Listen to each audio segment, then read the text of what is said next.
बिस्मिल्लाहिर्रहमानिर्रहीम। अस्सलाम वालेकुम नाज़रीन, मैं हूं साकिब बशीर। आज हम बात करेंगे कि जो रिटर्निंग अफसरान ने कागजात नामजदगी मुस्तरद करते हुए जो एतराज़ात लगाए वो कितने मज़े का खेज़ एतराज़ात थे कि अब जो है वो उनका जो है वो मजाक बनाया जा रहा है, मीम्स जो है वो बन रही हैं।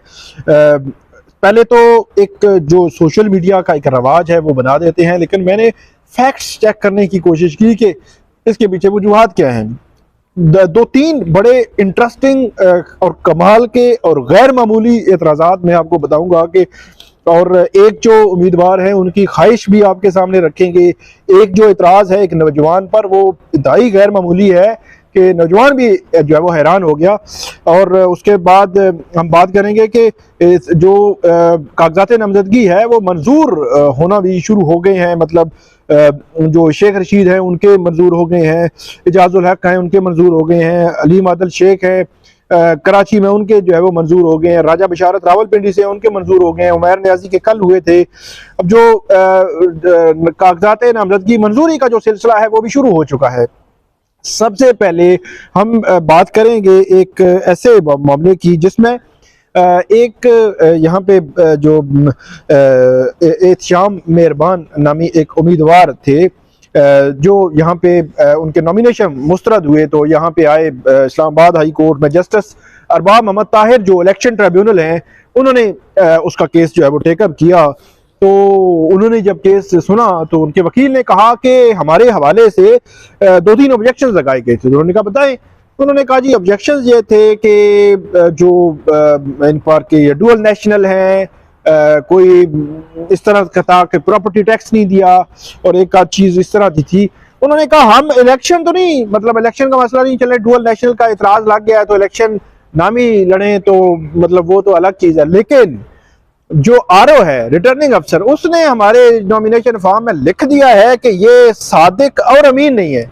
तो इसका मतलब ये है कि सादिक और अमीन का जो स्टिग्मा है लोग जो है अब उससे भी दूर भागते हैं। तो उन्होंने कहा जी चले मतलब इलेक्शन में हमारे कागजात मंजूर ना ही हो कोई इशू नहीं, लेकिन जो आरओ ने रिटर्निंग अफसर ने ये लिखा है कि ये सादिक और अमीन नहीं है, इसको जो है वो डिलीट करवाएं याद से। ये कैसे जो है वो उन्होंने ऑब्जर्वेशन दे दी।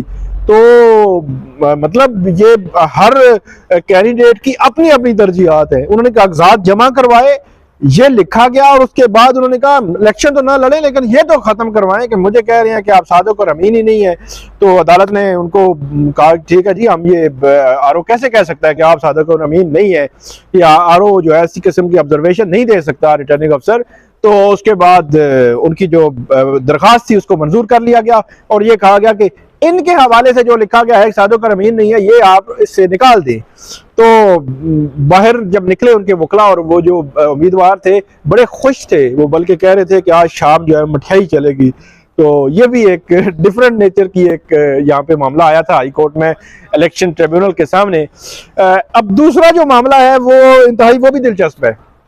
वो ये है कि तीन प्लॉट यहाँ पे जो इस्लामाबाद में एक कश्मीर कोऑपरेटिव हाउसिंग सोसाइटी है, तो उनका जो नेटवर्क है उसमें उन्होंने कहा है, एक नौजवान है उनका मैं आपको बताता हूँ, उनकी जो टॉक जो की है वो भी आपको दिखाते हैं। अब उन्होंने कहा है रिटर्निंग अफसर ने आपके नाम तीन प्लॉट है, और वो कहाँ पे है, कश्मीर हाउसिंग जो सोसाइटी है कोऑपरेटिव हाउसिंग सोसाइटी वहां पे है। तो नौजवान कहते हैं कि मैंने जब देखा कि ये इतराज है तो मैं हैरान हो गया कि ये कैसा इतराज उन्होंने लगाया है। मेरे तो मतलब जानता भी नहीं हो कि मेरे नाम के कोई तीन प्लॉट है। तो ये एक बड़ा मौजे का खेज किस्म का एतराज जो है वो लगा इन पे, और उनसे रिक्वेस्ट की मैंने कोर्ट के बाहर कि वो खुद बात करें कि वो क्या कहना चाह रहे हैं। अस्सलाम वालेकुम जी, मेरा नाम मोहम्मद हमजा अली हारून है। मैं NA46 से एक आज़ाद उम्मीदवार हूँ, और आज मैंने अपनी अपील दर्ज कराई है हाई कोर्ट में, क्योंकि मेरे पे एक इल्ज़ाम लगाया गया है कि मेरी 3 प्रॉपर्टीज़ थी जिनका मैंने अपने टैक्स में जिक्र नहीं किया, और उन 3 प्रॉपर्टीज़ का मुझे कुछ भी नहीं इल्म था, ना मुझे पता था कि ये जो इन्होंने बनाई हुई थी अथॉरिटी ये है भी G15 में या G16 में। मुझे लगा जम्मू कश्मीर में है, जो जम्मू कश्मीर की इनकी जो प्रॉपर्टीज़ थी। तो ये बहुत ही बेबुनियाद किस्म का इल्ज़ाम लगाया गया है। लेकिन मेरा कैंपेन जो है वो नौजवान के लिए, हम सब लोगों को कहते थे नौजवान गर्मी में ख़राब हो गया, सर्दी में ख़राब हो गया। मैं ये कहना चाहता हूँ कि नौजवान इस ख़राब सिस्टम को ठीक करने के लिए निकला है और मैं उस नौजवान के साथ खड़ा हूँ और ये कैंपेन उस नौजवान के लिए ही है और मैं खड़ा रहूँगा, मैं लड़ता रहूँगा उस नौजवान के लिए जब तक इलेक्शन नहीं होंगे। और तो ये आपने सुना कि ये थे हमजा अली हारून, NA46 इस्लामाबाद से आज़ाद इलेक्शन लड़ना चाह रहे हैं और उन्होंने अपनी रुदास सुनाई कि उनके साथ बीती क्या है। तो अदालत ने जब देखा है तो अदालत भी बड़ी हैरान हुई कि एक बंदा उसके नाम पे वो कह रहा है मेरे नाम पे तो कोई प्लॉट नहीं है। उन्होंने कहा 3 प्लॉट हैं आपके नाम पे जो है वो लेकिन वैसे देखते तो ये एक बड़ा अजीब किस्म का एतराज़ लगाया। एक बंदे के नाम कोई चीज़ नहीं है तो कहा 3 प्लॉट हैं आपके नाम। तो इसके अलावा आज की जो इतराज़ात की लंबी लिस्ट है, इतराज़ात क्या लगे, जज साहब ने पूछा ये 15-15 हज़ार के आपने इतराज़ लगा दिए। बिजली का बिल जमा नहीं कराया जी 16,000 रुपया, PTCL का बिल जमा नहीं करवाया, पानी का बिल जमा नहीं करवाया, गैस का बिल जमा नहीं करवाया, आपका जो प्रॉपर्टी टैक्स था, 2 केसेस ऐसे आ गए बड़े अजीब किस्म के और भी कि आपने जो प्रॉपर्टी टैक्स है वो नहीं दिया। बंदे ने कहा जी मैं उम्मीदवार हूँ, मैं जिस घर में रह रहा हूँ वो घर मेरी मलकियत नहीं है, वो जिस बंदे की मलकियत है उसने जमा कराना है, मैंने तो नहीं जमा कराना ना। तो फिर उन्होंने कहा जी मैंने अपने मालिक को कहा कि आप प्रॉपर्टी टैक्स जमा करवाएं, तो मैंने क्योंकि इलेक्शन लड़ना है तो मसला आ रहा है, तो अदालत ने पूछा अच्छा आपने दूसरे का प्रॉपर्टी टैक्स जमा करवा दिया इस मामले में। उन्होंने कहा नहीं मैंने नहीं जमा कराया उन्होंने नहीं है, लेकिन इतराज आ गया था कि वो प्रॉपर्टी टैक्स जो है वो उस पर जो है वो आपने प्रॉपर्टी टैक्स जो है वो जमा नहीं करवाया।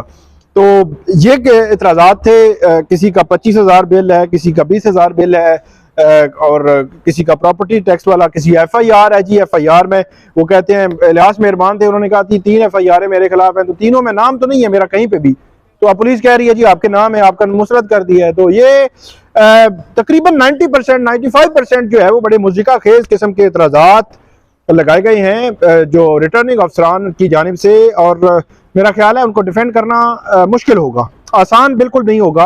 और इसको कैसे कल इलेक्शन कमीशन कल क्योंकि इस्लामाबाद हाई कोर्ट में डिसाइड हो जाएगा। बाकी लाहौर हाई कोर्ट के बेंचेस हैं सारे, तकरीबन 1100 प्लस वहाँ पे अपीलें फाइल हुई हैं, जिनमें मोस्टली जो है तकरीबन 1115 अपीलें जो है वो नामजदगी फॉर्म मुस्तरद होने के खिलाफ हैं और तकरीबन 39 ऑलमोस्ट जो है वो हैं जो एक्सेप्ट हुए हैं उनके खिलाफ।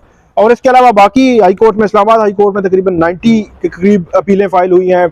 पेशावर, बलोचिस्तान और सिंध हाई कोर्ट्स में भी जो इलेक्शन ट्रिब्यूनल्स हैं वहाँ पे भी अपीलें फाइल हुई हैं। अगले मतलब 10 जनवरी इन्होंने फैसले करने हैं।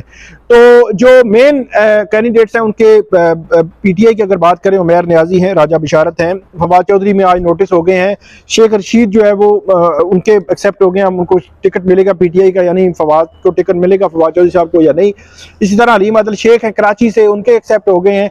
तो बज़ाहिर ऐसे लगता है कि इस किस्म के मुज़िका खेज किस्म के इतराज़ात रिटर्निंग अफसरान की जानिब से लगाए गए कि जिनको डिफेंड कहाँ किया जा सकता है।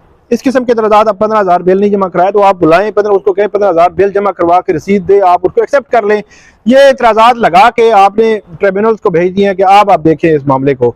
तो ये था सारा सिनेरियो। आज बड़ा इंटरेस्टिंग और दिलचस्प माहौल था यहाँ इस्लामाबाद हाई कोर्ट के इलेक्शन ट्रिब्यूनल में और दीगर जो ट्रिब्यूनल जो है वो काम कर रहे हैं। तो ये थी आज की अपडेट, उम्मीद है आपको पसंद आएगी। इस पर फीडबैक जरूर दीजिएगा। अल्लाह हाफिज़।